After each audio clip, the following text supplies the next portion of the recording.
बिस्मिल्लाहिर्रहमानिर्रहीम। अस्सलाम वालेकुम डियर स्टूडेंट्स। आज के लेक्चर में हम बिल ऑफ एक्सचेंज का क्वेश्चन नंबर 14 स्टार्ट करेंगे। इससे पहले मैं 13 क्वेश्चन जो है लास्ट लेक्चर में डिटेल से डिस्कस कर चुका हूँ और बिल ऑफ एक्सचेंज का एक एक क्वेश्चन जो है वो बोर्ड पर करवाया। जिन लोगों ने बिल ऑफ एक्सचेंज को पहले नहीं पढ़ा हुआ, अगर वो इसकी बेस समझना चाहते हैं तो बेस की सेपरेट वीडियो है जो कि क्वेश्चन से पहले बताई गई है। तो हम लोग चूँकि अब चैप्टर के तकरीबन मिड के एरिया में है, बल्कि मिड से ज़्यादा पे ही हैं, तो मैं जो है वो अब मेन जो चीज़ें हैं वो डिस्कस कर रहा हूँ और इतनी ज़्यादा गहराई में जाकर नहीं बता रहा, क्योंकि उन तमाम चीज़ों का जो जिक्र है, जो इम्पोर्टेंट चीज़ें हैं, जो पॉइंट्स हैं, वो पिछले क्वेश्चंस में सेपरेटली आ चुके हैं। ठीक है, तो बहरहाल ये क्वेश्चंस भी अंडरस्टैंडिंग के हवाले से ज़रूरी हैं और थोड़े से लेंथी हैं, और इन क्वेश्चंस की अगर प्रैक्टिस की जाए, ये जैसा कि मैं बता रहा हूँ 14 क्वेश्चन और इससे ऑनवर्ड, तो हमारा जो है ना वो बिल ऑफ एक्सचेंज वाला जो चैप्टर है और ज़्यादा अच्छा तैयार होगा, क्योंकि इन लेंथी क्वेश्चंस में, लॉन्ग क्वेश्चंस में जो है वो सारे ही पॉइंट हैं। यानी डिसऑनर का पॉइंट आ जाता है, फिर डेट का पॉइंट आ जाता है, फिर इंटरेस्ट का पॉइंट है, फिर नोटिंग चार्जेस का पॉइंट है, फिर बिल को रीन्यू करने का पॉइंट है। ठीक है, तो इसमें जो है फिर एंडोर्समेंट है, डिस्काउंट है, इस तरह के पॉइंट्स जो पहले इंडिविजुअल आ रहे थे, अब इन लॉन्ग क्वेश्चंस में जो है वो आपको कंबाइन मिलेंगे, एक ही जगह पर मिलेंगे। तो चलिए शुरू करते हैं। आज हम अपना क्वेश्चन नंबर 14, मेरे पास पेज नंबर 177 है बुक का, और इसमें जो है वो मैं आपको सबसे पहले 14 क्वेश्चन में जो रिक्वायरमेंट है एंट्रीज के वाले से वो पढ़ाने लगा हूँ। तो आप जब 14 क्वेश्चन के लास्ट में देखेंगे रिक्वायरमेंट, या तो क्वेश्चन के शुरू में बताई हुई होगी या फिर एंड पर बताई हुई होगी, तो यहाँ पर जो है वो क्वेश्चन के लास्ट में बताई हुई है और लिखा क्या हुआ है जी, give journal entries in the books of Suhel and Zaheer. Suhel और ज़हीर की बुक में जर्नल एंट्रीज पास करें। अब दो पार्टीज़ की बुक में कहा हुआ है, हम भी यहाँ पे दो पार्टीज़ की बुक में ही एंट्रीज पास करेंगे, लेकिन जर्नल का फॉर्मेट मैं नहीं ड्रॉ करूँगा। उसकी वजह यह है कि यहाँ पर जगह का मसला होता है, तो आपको मैंने नीट फॉर्मेट ड्रॉ करके बता दिया हुआ है। पहला क्वेश्चन जो बिल ऑफ एक्सचेंज का है, उसमें हमने जो पूरा क्वेश्चन सॉल्व किया था वो नीट फॉर्मेट के साथ किया था, यानी कि जर्नल का फॉर्मेट बनाया था और उसके बाद उसमें हमने एंट्रीज पास की थी। जबकि आगे के जितने भी क्वेश्चंस हैं उन सब में मैंने आपको सिर्फ एंट्रीज पास करना बताई हैं, जर्नल का फॉर्मेट जगह की कमी की वजह से आपको नहीं बताया। तो यहाँ पर भी मैं सिर्फ एंट्रीज आपको बताऊँगा। आप लोगों का काम है कि जब आप अपने एंड पर प्रैक्टिस करें तो उसमें आपने क्वेश्चंस के लिए, क्वेश्चंस को सॉल्व करने से पहले आपने जर्नल का फॉर्मेट ड्रॉ कर लेना है और उसके बाद आपने उसमें एंट्रीज पास करनी है, और पेपर में भी ऐसा ही होगा। ठीक है, मेन काम जो है वो असल में एंट्रीज हैं कि एंट्री पास कैसी होगी एक पार्टी की बुक में और अदर पार्टी की बुक में। तो एंट्रीज करना आपको मैं टेक्निकली, लॉजिकली, डिटेल से बता रहा हूँ, समझा रहा हूँ, तो उसको समझना ज़रूरी है, उसको मेरे साथ समझें इस क्वेश्चन में भी। तो चलिए शुरू करते हैं क्वेश्चन नंबर 14। इसमें जो फर्स्ट लाइन है पढ़ें ज़रा, क्या लिखा हुआ है। On 1 January 2015 Suhail sold goods to Zaheer for ₹5,000 and drew a bill for 4 months on him. 1 जनवरी 2015 को सुहेल ने गुड्स सेल किए हैं ज़हीर को 5,000 रुपये की और 4 महीने का बिल ड्रॉ कर रहा है। तो आप यहाँ पर क्या करोगे, दो पार्टीज़ की जो है वो रिकॉर्डिंग होनी है, तो दोनों की सेपरेट रिकॉर्डिंग के लिए हम सेंटर में लाइन लगा देंगे, इधर सुहेल की एंट्रीज, उधर ज़हीर की एंट्रीज पास होंगी। तो लिखा हुआ जी 1 जनवरी 2015 को सुहेल 5,000 रुपये की गुड्स सेल कर रहा है ज़हीर को। तो यहाँ पर मैं डेट लिख देता हूँ। जब सुहेल गुड्स सेल करेगा तो सेल्स अकाउंट जो है वो इसकी बुक में क्रेडिट होगा, क्योंकि सेल्स जो है वो इनकम होती है और इनकम जब भी इंक्रीज़ हो क्रेडिट करते हैं, तो ये सेल्स को क्रेडिट करेगा और ज़हीर को ये अपना डेटर बना लेगा, यानी अकाउंट रिसीवेबल बना लेगा। और एसेट होते हैं हमारे अकाउंट रिसीवेबल, ये आपको पता है, एसेट जब भी इंक्रीज़ हो डेबिट करते हैं। तो चूँकि इसने अब ज़हीर से पैसे लेने हैं, उधार पर चीज़ें बेची हैं, तो इसलिए ज़हीर को अपना डेटर यानी अकाउंट रिसीवेबल बना रहा है। ज़हीर की बुक में अगर हम देखें तो ज़हीर ने ये गुड्स परचेज़ किए हैं, तो परचेजेस अकाउंट टू, यहाँ पर ये सुहेल को लाइबिलिटी बना लेगा कि मैंने सुहेल के 5,000 रुपया देने हैं, ये मेरी लाइबिलिटी है। उसकी क्या वजह है कि मैंने 5,000 की गुड्स परचेज़ की हैं। तो परचेजेस जब भी इंक्रीज़ होती हैं हमेशा उसको डेबिट करते हैं। यहाँ पर आपने नरेशन लिखनी है। नरेशन में यहाँ पे क्या आएगा, सोल्ड गुड्स टू ज़हीर, और इधर परचेज गुड्स फ्रॉम सुहेल। ठीक है जी। तो डेट जो है वो दोनों पार्टीज़ की बुक में ये सेम आ रही होगी। उसके बाद नेक्स्ट में देखिएगा, यहाँ पर मैंने लिख रहा क्योंकि जो इधर डेट आनी है वही उधर आनी है, जगह कंजेस्ट हो जाती है, इसलिए पिछले क्वेश्चंस में तो मैंने इधर भी डेट लिखी है, लेकिन यहाँ पर आप देख लें जो डेट उधर आएगी वही डेट इस पार्टी की बुक में भी लिखी जाएगी। नेक्स्ट में लिखा हुआ है draw a bill for 4 months on him, 4 महीने का बिल ड्रॉ हो रहा। तो सुहेल जब बिल ड्रॉ करेगा तो जो पार्टी आपको पता है बिल ड्रॉ करती है वो बिल रिसीवेबल को डेबिट करती है, और जो पार्टी बिल एक्सेप्ट करती है वो बिल पेएबल को क्रेडिट करती है। ये इसके लिए बिल जो है बिल रिसीवेबल क्यों है, क्योंकि इसने बिल के पैसे लेने हैं, इसलिए इस बिल से इसको फ़ायदा होगा, इसलिए ये बिल इसका एसेट है। और ये बिल को बिल पेएबल के नाम से क्यों रिकॉर्ड करता है, क्योंकि बिल के पैसे इसने पे करने हैं, अदा करने हैं, इसलिए ये बिल इसकी लाइबिलिटी है। अब यहाँ पर अगर इसने बिल के पैसे लेने हैं तो ये ज़हीर जो ऊपर वाली एंट्री में सिंपल हमने डेटर क्रिएट किया हुआ था इसको ख़त्म कर देंगे, ख़त्म करने के लिए क्रेडिट करेंगे, और इधर जो है सुहेल अकाउंट को 5,000 से डेबिट करेंगे, यानी कि रिसीवेबल बना लेंगे, यानी कि सॉरी लाइबिलिटी में डिक्रीज़ हो जाएगी। लाइबिलिटी में डिक्रीज़ क्यों हो रही है, क्योंकि अगर इसने बिल के पैसे देने हैं तो सुहेल वाली जो सिंपल लाइबिलिटी है उसको कम करना पड़ेगा, और यहाँ पर डेटर को हम ख़त्म कर रहे हैं। बिल रिसीवेबल वाले डेटर अलाइव हो रहे हैं और उसकी जगह पर ज़हीर वाला डेटर अकाउंट जो है वो हम ख़त्म कर रहे हैं। अब यहाँ पे डेट कौन सी आएगी, तो इसके लिए पहले भी बता चुका हूँ कि जिस दिन सेल होती है उसी दिन जो है बिल ड्रॉ होता है।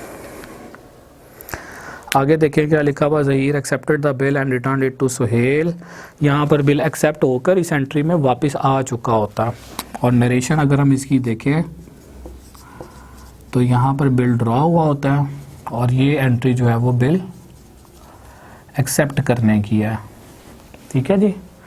उसके बाद नेक्स्ट स्टेप में देखें, लिखा हुआ Suhail got it discounted by his bank at 15% per annum. Suhail ये वाला बिल डिस्काउंट करवा रहा है, तो बिल जो है वो इस वक्त सुहेल के पास है, जैसा कि हम देख रहे हैं बिल रिसीवेबल को इसने एसेट बनाया हुआ। तो जब आप यहाँ पर डिस्काउंट निकालोगे तो डिस्काउंट कैसे निकलेगा, इधर हम वर्किंग की हेडिंग डाल देते हैं और बिल को डिस्काउंट करते हैं। किस तरह से, 5,000 is the amount of bill, 4 months जो है वो ड्यूरेशन है बिल का, और 15% डिस्काउंट का रेट बता रहा। पर एनम का मतलब होता है सालाना, P.A पर एनम। 4 months का बिल है तो 4/12 कर देंगे। अब आपने करना क्या है, यहाँ पर आप डिस्काउंट निकालोगे, 5,000 का 5% करेंगे जो कि हमारे पास 250 आता है, और ये मैंने 15 लिखा हुआ, ये एक्चुअली 5 है, और इसका फिर 4/12 कर देंगे जो कि 83 रुपीज़ आएगा। ठीक है स्टूडेंट्स, तो ये हमने डिस्काउंट निकाला, 5,000 का 5% किया, और उसके बाद हमने इसका 4 months के ऊपर डिवाइड किया तो 83 बना। इसमें से आप 5,000 को माइनस करें तो ये 49 बेसिकली 184 आ रहा है। तो आप यहाँ पर 5,000 में से जब 5% यानी कि 84 ये जो डिस्काउंट है इसको माइनस करते हो तो बैंक जो पेमेंट कर रहा होगा वो 4916 की कर रहा होगा।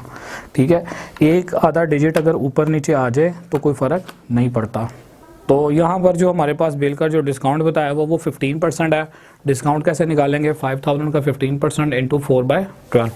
जब आप इसको सिंप्लीफाई करते हो तो आपने करना क्या है, यहाँ पर 5,000 से मल्टीप्लाई करना है 15% को, यानी कि उसकी परसेंटेज ले लेनी है, 750 आएगी। इसको फिर मल्टीप्लाई करेंगे 4 पर और डिवाइड करेंगे 12 पर।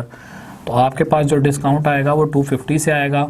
250 रुपये जो है ना वो डिस्काउंट की अमाउंट है, आपने ये बिल में से 250 माइनस कर देना। तो जब आप 5000 में से 250 को लेस करते हो तो the remaining amount will be 4750। यहाँ पर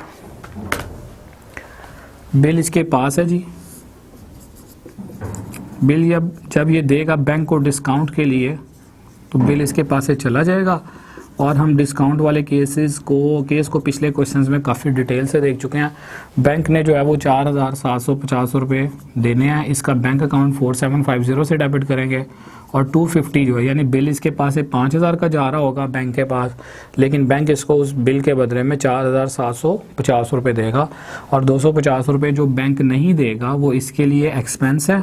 एक्सपेंस जब भी इंक्रीज़ होता है हमेशा डेबिट करते हैं, तो ये इस एक्सपेंस को डेबिट करेगा डिस्काउंट के नाम से। एंट्री कंप्लीट जब होगी तो आपने इसकी नरेशन लिख देनी है, और नरेशन क्या है जी, बिल डिस्काउंटेड। और ये बात याद रखनी है कि बिल जब डिस्काउंट होता है तो ड्रॉई की बुक में कोई एंट्री पास नहीं होती। अच्छा यहाँ पर अब चूंकि क्वेश्चन में नई कोई डेट नहीं आ रही तो हम यहाँ पे अज्यूम करेंगे कि 1 जनवरी को ही जो है ना बिल डिस्काउंट हुआ।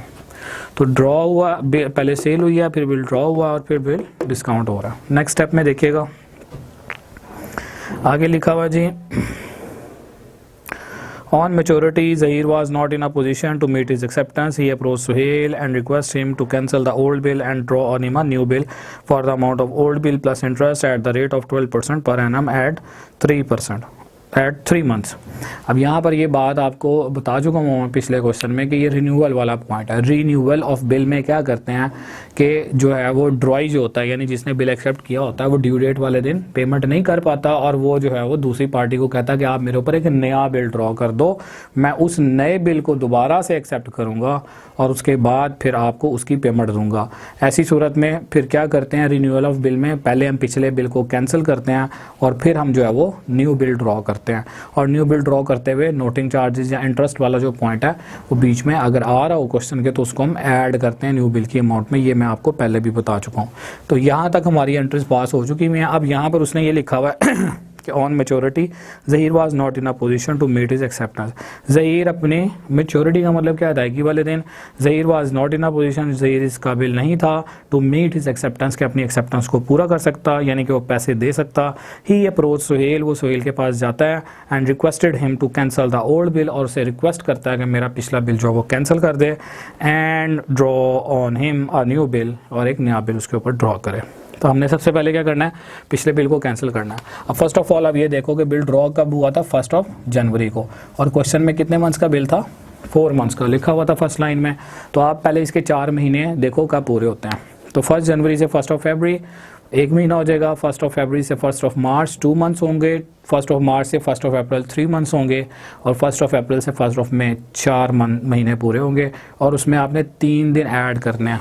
तो इसका मतलब है आप 4 मई 1 मई को जो है वो 4 मंथ्स पूरे हो रहे हैं। इसमें 3 डेज़ आपने ग्रेस डेज वाले ऐड करने होते हैं बिल ऑफ एक्सचेंज के रूल के मुताबिक। तो जो मेच्योरिटी की डेट बनती है ना वो 4 मई की बनती है। इसका मतलब है यहाँ पर हम जो बिल को कैंसिल करने की एंट्रीज पास कर रहे होंगे ना वो 4 मई 2015 की कर रहे होंगे, यानी मेच्योरिटी डेट 4 महीनों के बाद बनती है।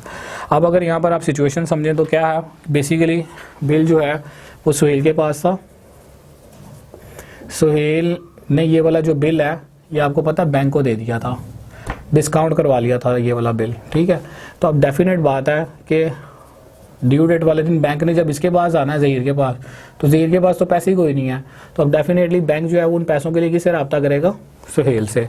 तो जब सुहेल को पता लग जाएगा, यानी ज़हीर इसके पास खुद आ रहा है, उसको कह रहा है कि मैं पैसे नहीं दे सकता, तो डेफिनेटली फिर इसका मतलब है कि ज़हीर ने बैंक को पैसे नहीं दिए होंगे, तो बैंक ने वही पैसे फिर किससे लेने, सुहेल से लेने हैं। लिहाजा यहाँ पर फिर सुहेल क्या करेगा, बैंक को पेएबल बना लेगा कि मैंने बैंक को 5000 देना है क्योंकि ये पार्टी बिल की पेमेंट नहीं कर रही, ठीक है, और मैंने अपना बिल बैंक को दे दिया था, तो इसलिए मैंने बैंक को 5000 देना है। बैंक को पैसे इस पार्टी से नहीं मिले और मैंने ज़हीर को रिसीवेबल बनाना है। ज़हीर को मैं 5000 से डेबिट करूंगा क्योंकि बिल के पैसे नहीं मिले, तो उसका मतलब ये नहीं है कि पैसे वैसे भी नहीं लेने, पैसे स्टिल अभी भी लेने हैं। तो यहाँ पर मैं क्या करूँगा, बिल को डिसऑनर करने की नरेशन पास करूँगा या बिल को कैंसिल करने की नरेशन पास करूँगा। और यहाँ पर अगर हम देखें ये पार्टी अगर बिल डिसऑनर कर दे तो जो एक्सेप्ट की एंट्री होती है ना, डिसऑनर की एंट्री उसके रिवर्सल होती है। तो सोहेल टू बिल पेबल है, हम क्या करेंगे यहाँ पर बिल पेबल टू सोहेल 5000 से। बिल पेबल लाइबिलिटी इंक्रीज हुई है, तो लाइबिलिटी डिक्रीज करके सोहेल को दोबारा से हम अपना सिंपल क्रेडिटर बना लेंगे, पेबल बना लेंगे। अच्छा, उसके बाद नेक्स्ट स्टेप में देखिएगा ज़रा, नेक्स्ट स्टेप में क्या है जी, अब हमें क्या करना है, एंड ड्रॉ ऑन हिमा। अब यहाँ तक हमने एंट्रीज पास की। ही अप्रोच सोहेल, ज़हीर सोहेल के पास पहुँचता है and request him to cancel the old bill, के और रिक्वेस्ट करता है कि पिछले बिल को कैंसिल कर दे। And draw on him a new bill for the amount of old bill plus interest at the rate of 12% per annum eight 3 months। अब यहाँ पर एक नया बिल ड्रॉ करना है, तो यहाँ पे अब जगह कम है, मैं दोबारा से इधर लाइन लगा कर तो एंट्रीज पास करने लगा हूँ। तो इसमें आपने करना क्या है जनाब, इधर मैं दोबारा से लिख रहा हूँ जी Sohel and the second one is, second party's name is Zaheer, ठीक है। अब नया बिल ड्रॉ जो होगा उसमें क्या करना है, डिस इंटरेस्ट भी कैलकुलेट करना है। तो ये वर्किंग नंबर 1 है, यहाँ पर ही मैं कर देता हूँ वर्किंग नंबर 2, इसमें इंटरेस्ट निकालना। तो इंटरेस्ट के लिए जिस तरह डिस्काउंट निकालते हैं वैसे ही इंटरेस्ट की अमाउंट भी निकाली जाएगी। तो 5000 is the amount of bill, 12% is the rate of interest and the duration और tenure of the bill is 3 months। तो अब हम इंटरेस्ट कैलकुलेट करेंगे हमारे पॉइंट ऑफ व्यू से। हम ये हराम है, आपको बाहर क्वेश्चन में बताता हूँ मैं, और मैंने बताते रहना, ठीक है, लेकिन हम सिर्फ इसको नॉलेज के पॉइंट ऑफ व्यू से देख रहे हैं, ठीक है। तो देखें ज़रा, यहाँ पर 5000 है जी, इसका डिस्काउंट निकालते हैं, 5000 into 12% into 3 divided by 12, that is 150। तो 150 रुपये जो है वो इंटरेस्ट की अमाउंट आएगी। अब डिस्काउंट में तो हम लेस कर देते हैं ना, लेकिन इंटरेस्ट जो है वो एक समझ लें कि पनिशमेंट है ड्राई को, कि उसने बिल डिसऑनर किया, लिहाजा उसके ऊपर जो है वो एक्स्ट्रा पैसे चार्ज होंगे उसको। तो 150 जो है वो ऐड करना है, तो इट मीन्स कि the amount of new bill will be 5150। तो यहाँ पर ही मैं एंट्री पास कर देता हूँ। 4 मई को पहले इंटरेस्ट की रिकॉर्डिंग कर लें। इंटरेस्ट जो है वो इसके लिए इनकम है, इसके लिए एक्सपेंस है, क्योंकि इसको ये इजाफी अमाउंट देनी पड़ेगी, इसके लिए वो इजाफी अमाउंट इसके पास आ रही है, ठीक है जी। तो जब ये इंटरेस्ट को अपना एक्सपेंस बनाकर रिकॉर्ड करेगा ना, तो इंटरेस्ट को ये 150 से डेबिट करेगा एक्सपेंस कंसिडर करते हुए, और ये इंटरेस्ट को 150 से क्रेडिट करेगा इनकम कंसिडर करते हुए। लेकिन यहाँ पर चूंकि कैश में नहीं लिया जा रहा और दिया जा रहा, बल्कि बिल में शामिल करना है, इसलिए ये क्या करेगा, ये ज़हीर को इंटरेस्ट के पैसों के लिए रिसीवेबल बना लेगा, और ये क्या करेगा, ये सोहेल को जो है वो इंटरेस्ट के पैसों के लिए पेएबल बना लेगा। और इसकी जब नरेशन की बात करेंगे तो that will be interest receivable भी लिख सकते हैं, इंटरेस्ट रिकॉर्डेड भी लिख सकते हैं, और यहाँ पर इंटरेस्ट पेएबल या इंटरेस्ट रिकॉर्डेड लिख सकते हैं। अब क्या करना है, नया बिल ड्रॉ होगा जी 4 मई को ही, यानी जिस दिन पिछला बिल डिसऑनर हुआ था। तो नए बिल को ड्रॉ करने के लिए यहाँ पर बिल रिसीवेबल टू ज़हीर, जो पार्टी बिल ड्रॉ करती है वो बिल रिसीवेबल को डेबिट करती है, और जो पार्टी बिल को एक्सेप्ट करती है वो बिल पेएबल को क्रेडिट करती है। यहाँ पर आपने ये एंट्रीज पास कर देनी है। सोहेल को डेबिट करेंगे इधर, यानी ऑपोजिट पार्टीज़ के नाम डेबिट और क्रेडिट होंगे। ये क्यों होंगे ये आपको काफ़ी डिटेल से मैं बता चुका हूँ पहले भी। तो दोबारा से हमने क्या करना है, बिल ड्रॉ करना है, और बिल जो है यहाँ पर अब 5000 का नहीं होगा, पहले 5000 का हुआ था, लेकिन अब इसमें इंटरेस्ट इंक्लूड करके 5150 का बिल ड्रॉ करना है, ठीक है जी। और ये पार्टी भी उसी अमाउंट का बिल एक्सेप्ट कर रही होगी, और बिल जो ड्रॉ हो रहा है वो किस दिन हो रहा है जी, 4 मई को। और ये 3 मंथ्स का बिल है। आगे क्या कह रहा है जी, Sohel agreed to the proposal, Sohel इस बात पर एग्री हो गया था कि ठीक है जनाब, आपने बिल के पैसे कोई नहीं दिए, लिहाजा मैं आपके ऊपर नया बिल ड्रॉ कर देता हूँ, जैसा आप कह रहे हो वैसा कर देता हूँ। तो ये हम कर चुके हैं मैं काम ये वाला। अब नेक्स्ट में देखें ज़रा क्या कह रहा है, on the due date of the new bill Zaheer honoured his acceptance. नए बिल की जो ड्यू डेट आएगी ज़हीर उस पर बिल को ऑनर कर देगा। अब ये जो नया बिल था ये कितना टाइम पीरियड का लिए ड्रॉ हुआ था, फॉर 3 मंथ्स। तो 4 मई से आप हिसाब लगा लें 3 महीने किस तरह से बनेंगे। 4 मई से 4 जून 1 महीना, 4 जून से 4 जुलाई 2 महीने, और 4 जुलाई से 4 अगस्त 3 महीने, 3 दिन आप उसमें ऐड करना है। तो 7 अगस्त 2015 को जो है ये बिल ऑनर कर रहा है। ऑनर करने का मतलब है कि ये पैसे दे रहा होगा और ये पैसे रिसीव कर रहा होगा। जब ये कैश देगा तो इसका कैश अकाउंट डिक्रीज़ होगा और यहाँ पर इसका कैश एसेट इंक्रीज़ होगा। इसने इस बिल को एसेट बनाया हुआ था, जब पैसे मिल गए तो इस बिल को ख़त्म करने के लिए क्रेडिट करेगा, और इसने जब पैसे दे दिए तो इस बिल को ख़त्म करने के लिए ये डेबिट करेगा, लायबिलिटी डिक्रीज़ होगी। और यहाँ पर अब इसकी नरेशन, यहाँ पर इसकी नरेशन क्या आएगी, new bill drawn, and the other party's narration is new bill accepted, और इधर bill honored, और इधर भी bill honored। या यहाँ पर ये भी लिख सकते हैं कैश रिसीव फ्रॉम ज़हीर, और वो क्या लिख सकता है, कैश पे टू सोहेल। तो इससे कोई फ़र्क नहीं पड़ता, नरेशन में बस एंट्री से रिलेटेड बात होनी चाहिए। तो ये था स्टूडेंट्स आज का हमारा क्वेश्चन नंबर 14। इसको आप लाजमी प्रैक्टिस करें। कॉन्सेप्चुअल क्वेश्चन है, नए पॉइंट्स आए हैं और इसमें जो है वो लेंथी क्वेश्चन है, इसलिए अब अगर आप इसको खुद से करेंगे तो इंशाल्लाह आपको जो है वो सही अंडरस्टैंडिंग होगी बिल ऑफ एक्सचेंज के ओवरऑल चैप्टर के हवाले से। और इसमें जो है वो पेपर के हवाले से देखें तो इस तरह के पॉइंट्स जो है वो आ जाते हैं। तो इंपॉर्टेंट क्वेश्चंस भी है मेरे लिहाज से, तो इसकी ज़रूर प्रैक्टिस करें। इंशाल्लाह ताला नेक्स्ट वीडियो में मैं आपसे क्वेश्चन नंबर 15 जो है वो डिस्कस करूँगा। तब तक के लिए आप मुझे इजाज़त दें। अल्लाह हाफ़िज़।